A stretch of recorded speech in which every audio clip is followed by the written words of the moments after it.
Welcome to the first part of the problem-solving session for Chapter 12. Let's begin with the first problem. Here we are shown a carpenter's square, which is L-shaped, and we're asked to determine the center of gravity, assuming that the mass is uniformly distributed. Now, one thing we want to do is to recall the definition for the center of gravity. In the x direction, for example, the center of gravity is given by the, if we had discrete masses, the weight of each of the discrete masses multiplied by their position, okay, and we'll call that x sub I, m sub I, and the sum is over the I, divided by the total mass of the total weight of the objects that make up the system. Now, here's the thing, that because G is the same in the numerator and the denominator, essentially the G's cancel, and so we are left with a point, the center of gravity, being the same as the point known as the center of mass. So the point is the same, but the implication here for the center of gravity is where is the weight of this object concentrated, whereas the center of mass takes into account where is the mass concentrated. And of course, because gravity is uniform on the Earth, the weight of an object, the location of the weight of an object is the same as the location of the mass of the object. Okay, having said that, this is also true for y center of gravity equaling y center of mass, z center of gravity equaling z center of mass, provided that we are close enough to the surface of the Earth so that G is uniform. Well, what we're going to do here is the following. These are not discrete masses. This is a uniform L-shaped square. However, we can use the same approach that we used previously when we were solving for the sheet of metal. That is, we can break this up into, let's just say, two parts. Okay, let's break it off into here. Determine the point where the center of gravity or the center of mass of this rectangle is located, and the same for here. So let's see. If this is 4 centimeters in width and 18 centimeters in height, then it will be true that the center of mass or the center of gravity will be at 2 and 9, and this is in centimeters. Okay, this here, 4 centimeters here, 8 centimeters along here, 8 centimeters divided by 2 is 4, which takes us to location here. Relative to the origin, this is at 8 centimeters and 2 in height. So 8, 2 are the coordinates of the center of mass of this piece right here. Okay, now what about the masses? Using the same approach that we used in the previous chapter, M1, let's call this M1, is equal to sigma times A1. Now remember that sigma is the density of mass distribution, and it is uniform, so it is constant. And just as in the center of mass of the previous chapter, we are going to ultimately divide by the mass or the weight, whichever we want to say. The G's will cancel anyway, and so that sigma will disappear. However, we know what A1 is equal to. A1 is going to be 18 centimeters multiplied by 4 centimeters. In other words, the area of this piece right here. Likewise, M2 will be equal to sigma times A2, A2 being 8 centimeters by 4 centimeters. So let's see. Let's write this, because the center of gravity is the same as the center of mass in the x direction, and the center of mass is determined by m1, which is sigma times a1, and we said that a1 was 18 times 4, which is 72 centimeters squared, times x1, which is 2 centimeters. Okay, so we've got m1 times x1 plus, here we have sigma times a2, which is 32 centimeters squared, times x2, which is 8 centimeters. And we're going to divide by sigma times 72 plus 32 centimeters squared. And notice that the centimeter squared unit will cancel. The sigma will cancel just as expected. And so when we multiply our quantities, we have 72 times 2 is 144, plus 32 times 8, 256. This is all in centimeters, divided by 104. That gives us a value of 3.85 centimeters. That's the location of the center of gravity. And again, that is the same as the center of mass. Okay, what about y center of gravity? Same as y center of mass, we do the same thing. Sigma times 72 centimeters squared, that's m1, times 9 centimeters, plus sigma times 32 centimeters squared, times 2 centimeters, divided by 104 centimeters squared. The centimeter squares cancel. Oh, we have a sigma down here too, which cancels all the sigmas.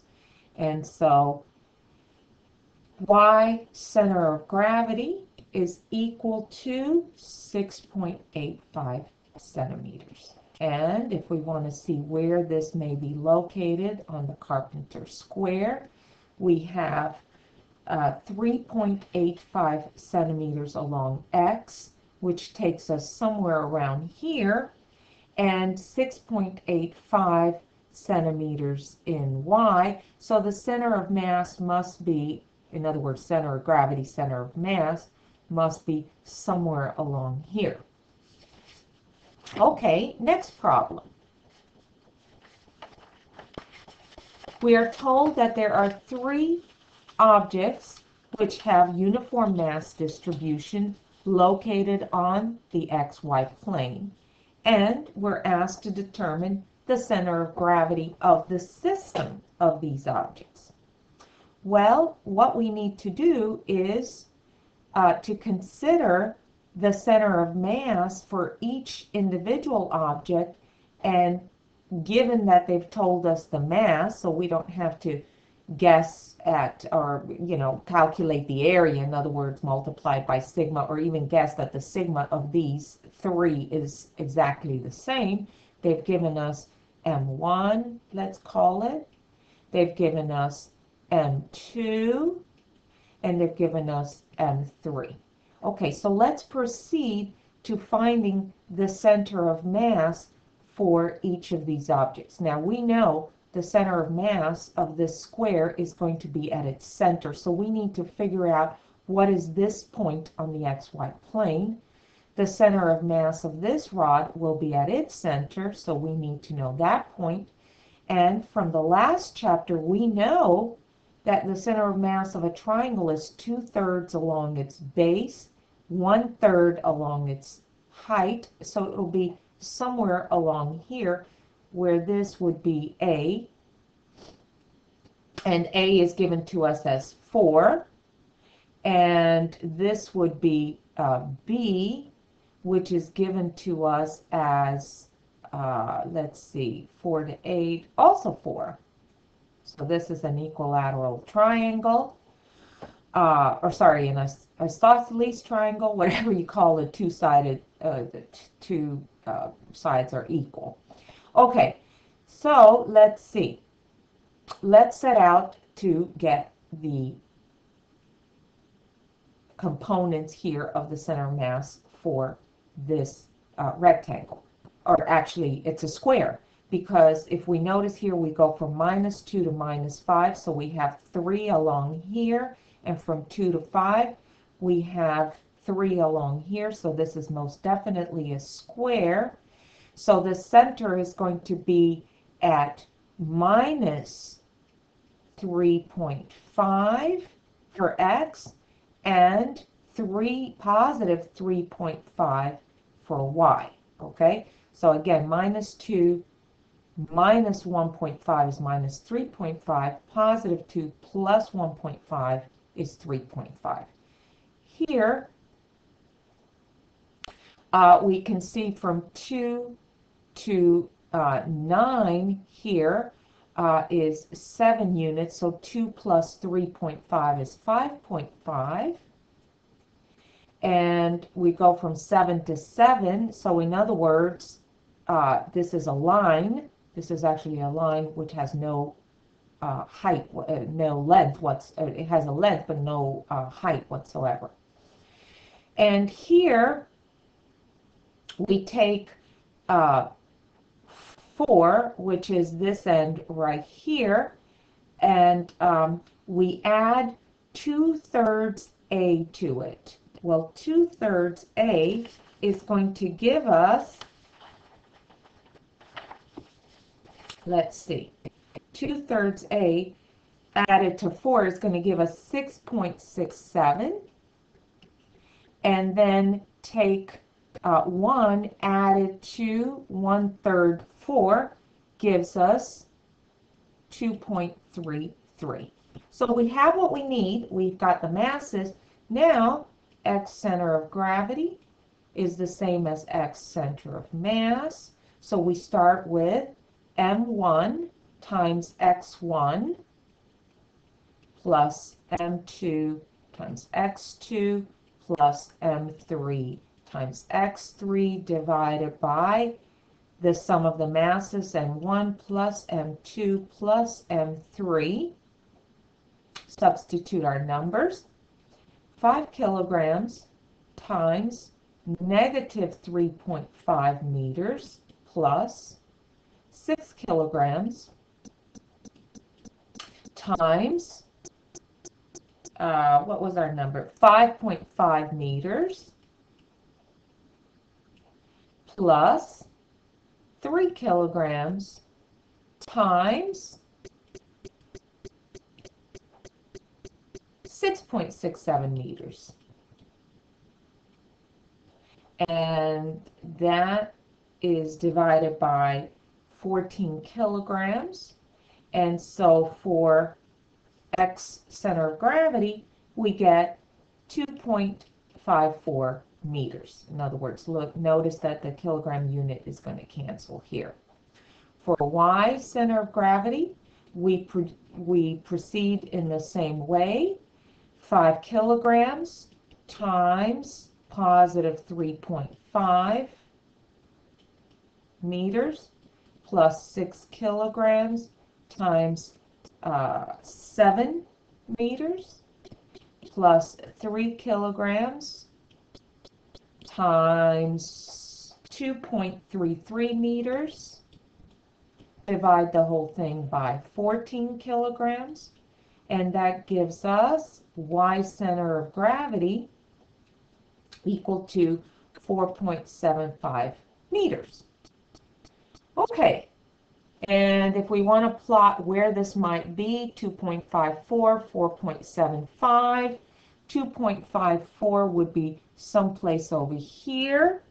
4.75 would be someplace over here. So roughly speaking, our center of gravity is at this location here. Next problem. Oops. Question 3 says, a uniform board supports a father and a daughter. The support, which is called the fulcrum, is at the center of gravity of the board, which, by the way, we do not know where that is precise. Actually, if it's a uniform board, we know precisely where it is. It's halfway from the length of the board. The father sits 1 meter from the center, so they're telling us that D is equal to 1 meter. And the first question is, what is the normal force that the fulcrum exerts on the board in order to support it? And also, where should the child sit in order to balance the system? So in other words, what is the value of L so that the child, sorry, not L, excuse me, X, so that the child should be balanced. Okay, so here's what we have to do. And I'm not sure if I haven't changed the problem from what it was initially given as. So we're solving for X. Okay. Now, the first part of the question requires us to determine N. Well, whenever we're faced with these problems where we have forces in equilibrium situation, we have to consider not only Newton's second law in the for forces, the linear forces, but also the rotational ones. So let's see what we've got. We've got N, which is upward, minus the weight of the board, which we're told is 40 newtons. That's this right here. Minus the weight of the father, which we're told is 800 newtons. Minus the weight of the daughter, which we're told is 350 newtons. And all that equals 0. Well, let's see. We transpose all the numbers to the right-hand side, and we get N equals 1,190 newtons. So this is the force of support that the fulcrum must exert. The next question about where the child should sit to have the system balance requires that we consider torques in equilibrium. In other words, this implies that all the torques that would produce a clockwise rotation are balanced by torques that would produce a counterclockwise rotation. That's precisely what that means. And it also means that we are free to choose the axis of rotation. Okay? Why is that? Well, because no rotation occurs anyway. Okay? We are in an equilibrium situation. So because no rotation occurs, it's not as though we are told that the system is rotating. We are asking what is required so that no rotation occurs. We are free to take the torques about any point which we might choose. And so I could easily choose to take it about the father, to take it about the daughter, or to take it about the fulcrum. But let's go ahead and take it about the fulcrum, and then consider that the force that the father exerts here, his weight, would actually produce a torque towards the axis of rotation that would be counterclockwise. The torque produced by the weight of the daughter would produce a torque which is clockwise, and we're going to have the quantity that we're solving for in this expression. So clockwise torque, 350 newtons, times the moment arm, which we've labeled X, balanced by a torque produced by the weight of the father, 800 newtons, times 1 meter, which is the distance d. And you can see that x then is equal to 800 newton meter divided by 350 newtons, which gives us a value of 2.29 meters distance from the fulcrum. So the daughter is essentially sitting at 2.29 meters away from the fulcrum. And here, therefore, the length of the board, if we were to say, well, how long is it from person to person, where the daughter sits to where the father sits, that would be 3.29 meters. Okay, next problem. Here, this is our last problem in this part, and it deals with an arm that is supporting a sphere, call it a bowling ball, whatever you want to call it. So this arm, which is shown here with the bicep muscle and the skeletal bones, is supporting a ball. And we are told that the ball has a weight, a downward weight, mg, which is equal to 50 newtons.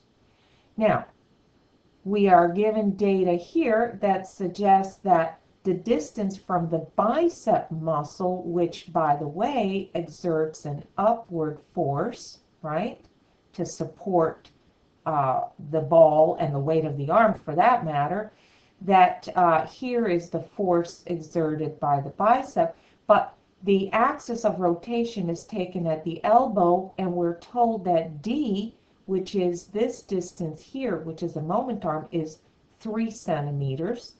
We are also told that from the elbow joint to the ball, L, this right here, L, is a distance of 35 centimeters. And the question is to determine the upward force that the biceps exert, as well as the downward force that the upper arm exerts. So in other words, the weight of the upper arm is what R is equal, or R has been designated to be equal to. So that there is an equilibrium in this situation here. So we've got two unknowns, F and R. Remember, your unknown should always match the number of equations that you have available to you to solve a problem. Well, always in equilibrium, we consider the sum of the forces equaling 0. And here we've got minus R plus F minus mg, which is 50 newtons, equals 0. Well, this implies that F minus R is equal to 50. This is one of the equations that contains the two unknowns. The next equation that we're going to use, if we had forces in the x direction, we would use that. But since we don't, we're going to use torques in equilibrium. And so we're going to say torques about whatever axis of rotation we choose in the clockwise direction are balanced by torques, again, about that same axis in the counterclockwise. The question is, where should we put the axis of rotation? Let me suggest that we put it at one of the unknowns so we can eliminate that unknown, just to make life simple for us. And let me further suggest that we take it about the elbow joint, because we have then moment arms. See the force, the line of force here for F. There's the moment arm little d. The line of force for mg. There's the moment arm L. That's already set up for us, makes our life a lot easier. And so you can see that F would produce a counterclockwise torque. Mg would produce a clockwise torque. And now we can proceed to use this equation. 50 newtons, which is the weight of the arm, times the moment arm, L, which we'll write as 0.35 meters, equals F the unknown force of the biceps times its moment arm, 0.03 meters. And so now we can solve for F as 50 times 0.35 divided by D, which is 0.03, gives us F 583.3 newtons, or just 583 if we wish to keep it at 3 significant figures.